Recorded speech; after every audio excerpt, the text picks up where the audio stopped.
Thank you, viewers. This is Mr. Odingo here. Today, I want us to move from what we discussed last time, that was about atomic structure and electronic configuration. But we are not going to run away from that, because it is from that particular point that we are going to pick on moving forward to be able to explain what we mean by groups and periods of the periodic table. These are very key things. We are not going to run away from this, because in chemistry, these two terms are going to mean a lot. And we have to understand that the definition of group here and the definition of period here is at least away from the English meanings. So don't go to the dictionary and start to look for the meaning of group or period. So I will go quickly to be able to make us understand what a group is. And according to chemistry, a group refers to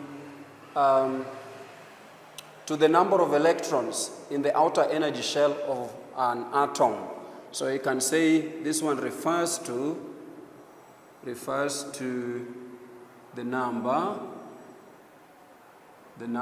of electrons in the outer energy shell. What does this mean? It means that for us to know the group to which an element really belongs, we have to know how many electrons are in the outer energy shell of its atom. For example, according to calcium here is number 20. If calcium is number 20, then it means that calcium, electron arrangement of calcium, now that you know how to write it, is 2882. So if it is 2882, we go to the number of electrons in the outer energy shell. This is what will give us the group. So we can actually say that calcium belongs to group 2. Another example could be this. We have sulfur. Sulfur is number 16 with the electron arrangement of 286. So 286 here, the number in the outer energy shell is 6. So we can say that this one is the group to which sulfur belongs in the periodic table. So viewers, it's as simple as that.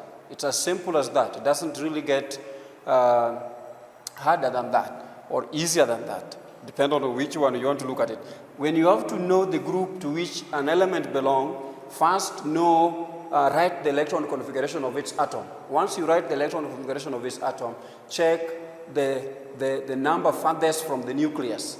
This 2 is closer to the nucleus, closest, but this one is the farthest from the nucleus. That is the outer energy shell, and we can see it carries 2 electrons. For sulfur here, the outer energy shell carries 6 electrons. This means that sulfur belongs to group 6.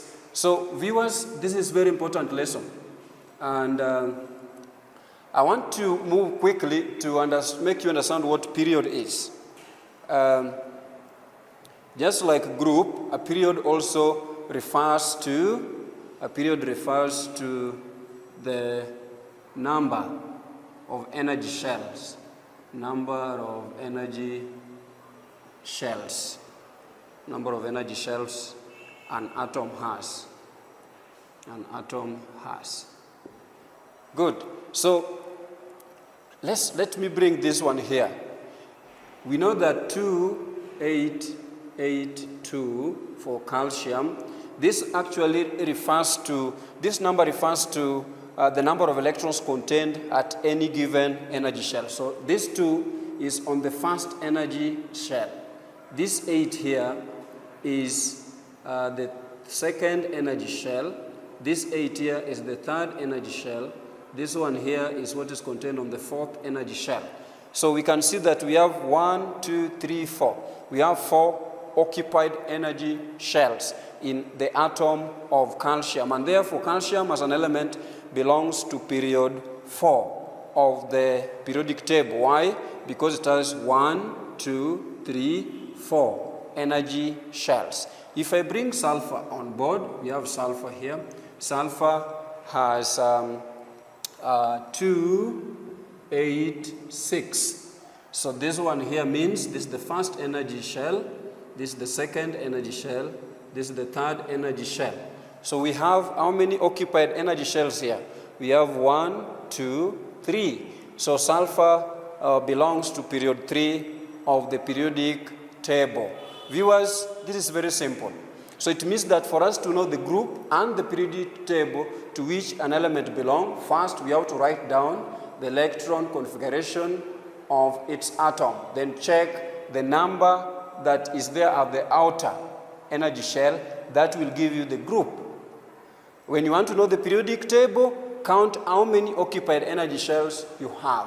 Do not bother whether they are completely filled or not. As long as there's an electron in that energy shell, then you count it as one of the occupied energy shells. Thank you very much, viewers. Please visit our page so that you can be able to find more information about questions, answers, and also please be free to ask our questions so that we can help you achieve your academic